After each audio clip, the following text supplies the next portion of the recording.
গতকাল 18 তারিখ ছিল আমার মেয়ের জন্মদিন। সকালে উঠে স্নান সেরে পুজো দিয়ে রান্নাঘরে এসে চা করে মা মেয়ে খেয়ে নিলাম। তারপর মেয়ের পছন্দের লুচি আর ঘুগনি টিফিনে বানিয়ে খেলাম।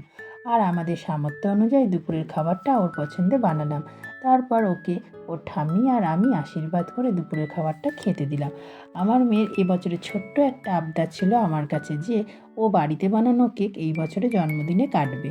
কারণ প্রত্যেক বছরই তো দোকান থেকে কিনে আনা কেক কাটে, তাই বাড়িতে সন্ধেবেলা একটা কেক বানিয়ে ফেললাম। আর ওই কেকটাই সুন্দরভাবে সাজিয়ে কেকটা সবার সাথে সন্ধেবেলা আনন্দের সাথে কাটলো। ভিডিওটি এখানেই শেষ করছি। আমার মেয়েকে তোমরা সবাই আশীর্বাদ করো। ভিডিওটি ভালো লাগলে লাইক, কমেন্ট ও সাবস্ক্রাইব করে দিও।